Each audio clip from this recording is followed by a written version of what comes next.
دیکھیں گزارش یہ ہے کہ بندہ کہ جی میں اٹھ جاتا ہوں پھر میں سو جاتا ہوں، ہر وقت جاگنے کا طریقہ کیا ہے؟ وہ بیمار ہو جائے گا. آپ یقین کیجیے اگر 2 دن آپ جاگ لیں تو تیسرے دن تو آپ کو کھلی آنکھ سے چیزیں دکھنے لگ پڑیں گی. ریئلی میں بتا رہا ہوں، سائیکالوجی کہتی ہے اگر 3 دن بندہ جاگ لے تو منجلکا اسے کھلی آنکھ سے دکھتی ہے. ٹھیک ہے جی. تو اس کا مطلب یہ ہوا کہ موٹیویشن کو ہر وقت کی ضرورت نہیں ہے. کہیں نہیں لکھا ہوا ہر وقت موٹیویٹڈ رہنا چاہیے. واش روم میں جاتے واضح آ رہی ہیں موٹیویٹڈ. ٹھیک ہے جی.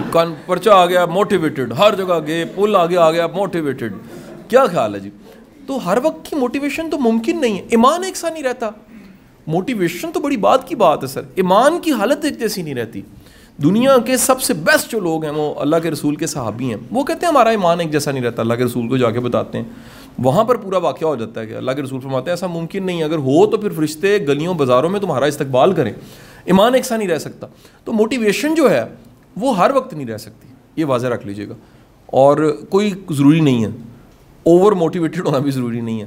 موٹیویشن کا مطلب یہ ہے کہ زندگی میں کچھ چیزیں ایسی ضرور ہوں جو دور رس ہوں اور ہمارے پاس ان کے لیے انرجی اتنی ضرور ہو کہ وہاں تک پہنچنے تک وہ قائم رہے.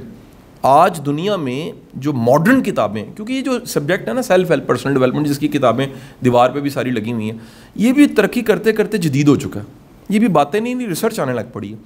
ماڈرن کتابیں جو ریسرچ بیسڈ ہیں اس میں سے ایک کتاب ہے گرٹ کے نام سے، گرٹ، اور یہ اینجلا ڈیکورتھ کی لکھی ہوئی کتاب ہے. وہ کہتی ہے موٹیویشن ایک فیکٹر ہے لیکن زندگی میں کامیابی کا زیادہ بڑا جو فیکٹر ہے وہ اسٹیمنا ہے، تادیر کسی مقصد کے ساتھ جینا. مثلاً فرض کریں موٹیویٹ ہو گئے جی، آپ نے کہا جی میں نے جج بننا ہے، مثال ہے. اب آپ نے اس کے لیے آج قانون پڑھتے پڑھتے سوچا کہ میں وکالت کروں گا، اس کے بعد امتحان دوں گا، پھر میں جج بن جاؤں گا. ٹھیک ہے جی. یہ تھی موٹیویشن. لیکن آپ کو جیسے ہی آپ نے وکالت کی ڈگری لی آپ کو پتہ لگا کہ میرے رشتہ داروں میں ایک لڑکا کینیڈا گیا تھا، وہ بڑا اچھا سیٹل ہو گیا اور اس نے وکالت بھی نہیں کی ہوئی اور آپ کو ویزا بھی مل رہا ہے، آپ کینیڈا نکل گئے. تو پھر اس کا مطلب ہے کہ موٹیویشن وہ وہیں کی وہیں رہے گی. اسٹیمنا، اس خواب کے ساتھ جینا. یا آپ نے امتحان دیا آپ فیل ہو گئے، آپ نیکسٹ اٹیمپٹ نہیں کر رہے، کہتے جی میں ڈس ہارٹ ہو گیا ہوں. اس کا مطلب ہے پھر اسٹیمنا. آپ کو کسی نے کہا جی جج بننے کا کیا فائدہ، آپ مان گے جی واقعی کوئی فائدہ نہیں ہے. اس کا مطلب ہے اسٹیمنا. انجلا کہتی ہے کہ زندگی میں کامیاب وہ لوگ ہوتے ہیں جو کسی خواب کے ساتھ تادیر رہتے ہیں. ایک بات، لیکن کیونکہ دیکھیں ہم پیدا ہوئے پہلے عقل آئی ہے بعد میں، ایسا نہیں ہوا عقل ساتھ ہی آئی تھی. عقل وقت کے ساتھ ساتھ آئی ہے، تجربہ، مشاہدہ، ایکسپوئر. ہماری جو مینٹل ایج ہے وہ بھی وقت کے ساتھ ساتھ بلٹ ہوتی ہے. فزیکل ایج ہماری فرض کیجئے 22 سال ہے، مینٹل ایج کئیوں کی اس وقت بھی 17 سال ہوگی، کئیوں کی مینٹل ایج 28 سال ہوگی. کئی لوگ اپنی آرگینک ایج سے باڈی ایج سے زیادہ بڑے ہوتے ہیں، کئی لوگ اپنی باڈی ایج سے چھوٹے ہوتے ہیں، پولے ہوتے ہیں.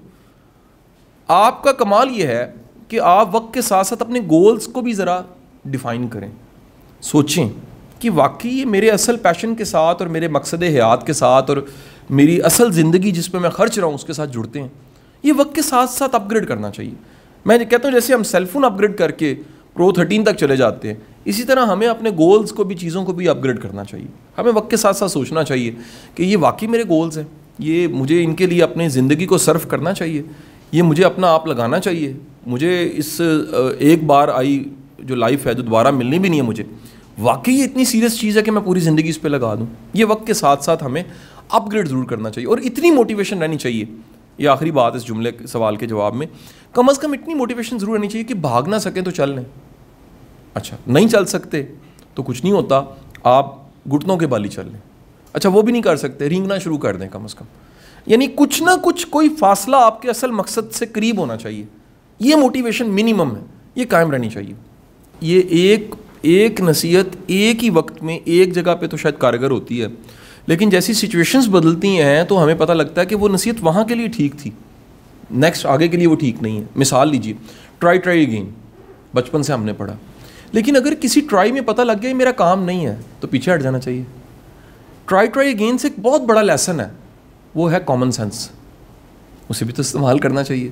اگر آپ غلط بس میں بیٹھ گئے ہیں اور آپ کو پتہ لگ گیا کہ میں غلط بس میں بیٹھا ہوں تو وہاں پر یہ نہیں ہے پہنچ ہی کے رہنا ہے، غلط جگہ پہنچ کے رہنا ہے. وہاں پر کمال یہ کہ آپ نے نکلنا ہے وہاں سے، آپ اترنا ہے اور بس بدل لینی. مومن جو ہے، حدیث کے الفاظ ہیں، وہ ایک سوراخ سے 2 بار نہیں ڈسا جاتا. کیا مطلب ہے؟ مفہوم یہ ہے کہ ایک بار سے سیکھ جاتا ہے، پھر وہ رپیٹ نہیں کرتا. جو رپیٹ کرتا ہے وہ مومن تو نہ ہوا. مومن وہ ہے جو غلطی کرتا ہے سیکھتا ہے پھر آگے وہ کنٹینیوس لرن کر رہا ہے غلطیوں سے سیکھ کے. یا وہ جو نیکسٹ اٹیمپٹ ہے, یہ بڑی انپورٹنٹ چیز ہے. آپ کی فرسٹ اٹیمپٹ کے بعد سیکنڈ اٹیمپٹ ہے, وہ فرسٹ اٹیمپٹ جیسی ہے, اس میں کوئی اسٹریٹجی کی تبدیلی نہیں ہے, اس میں پریپریشن کی تبدیلی نہیں ہے, اس میں آپ کی کوئی ورکنگ نہیں ہے, اس میں ایفرٹ نہیں ہے, اس میں کوئی آپ نے طریقہ کار نہیں بدلا, اور ویسی ایفرٹ ہے. اس کا مطلب ہے کچھ نہیں بدلا. آپ پہلی اٹیمپٹ سے سیکنڈ اٹیمپٹ پہلے سے امپرووڈ ہونی چاہیے زندگی کے ہر کام میں. اور اگر کہیں پتہ لگتا ہے میرا کام نہیں ہے تو کام بدلنا چاہیے. کوئی لازم نہیں ہے کہ جو آپ نے طے کر لیا وہی ہو, اللہ نے نصیب کہیں اور لکھے ہوتے ہیں. بڑے بڑے لوگوں کی کہانیاں نکال کے دیکھ لیجیے, کامیاب ترین لوگوں کی آٹو بایوگرافیز پڑھ لیجیے, وہ کچھ اور پلان کرتے رہے, نیچر کا کوئی اور پلان تھا, اللہ اس طرف لے گیا, آخر کار پتہ لگ گیا کہ اس کا پلان زیادہ بڑا. اور ہمیں اس پلان کو بھی کبھی کبھی سمجھنا چاہیے, قدرت آپ کو کہاں سے گزارتی ہے, کیسے گزارتی ہے, پھر کیا کرواتی ہے, کس طرح کرواتی ہے, اور اس کی کیا شیپ بنتی ہے. یہ اپنے دل سے پتہ لگتا ہے, اس کو باہر سے جواب نہیں لیا جا سکتا. آپ کو اندر سے جواب آنے لگ پڑتا ہے کہ یہ کام میرا ہے اور یہ کام میرا نہیں ہے. اور جو انٹروورٹ ایکسٹروورٹ کا بڑا سمپل سا رول ہے, جو بھی اسکن کے اندر ہے وہ آپ کے اندر کی دنیا ہے, جو بھی اسکن سے باہر ہے وہ باہر کی دنیا ہے. اگر آپ باہر کی دنیا کے ساتھ خوش ہیں, ملتے ہیں, سوشل ہیں, ایکسپریس کرتے ہیں, شیئرنگ کرتے ہیں, دوستیاں بناتے ہیں, لوگوں کے ساتھ مل کے کام کرنا اچھا لگتا ہے, انٹریکٹ کرنا اچھا لگتا ہے, کمیونیکیشن اچھی, ایکسٹروورٹ ہے. اگر آپ اندر کی دنیا میں رہ کے, اپنی اسکن کے اندر کی دنیا میں رہ کے زیادہ خوش ہیں تو وہ آپ انٹروورٹ ہیں. لیکن میرا خیال ہے کہ آپ نے جب بھی انٹروورٹ ایکسٹروورٹ کو پڑھا ہوگا یا جانا ہوگا تو یا ساتھ یہ بھی بات پتہ لگی ہوگی کہ ہر انٹروورٹ بندہ بھی کسی سچویشن میں ایکسٹروورٹ ہوتا ہے, اور ہر ایکسٹروورٹ بندہ بھی کسی سچویشن میں انٹروورٹ ہوتا ہے. اور جی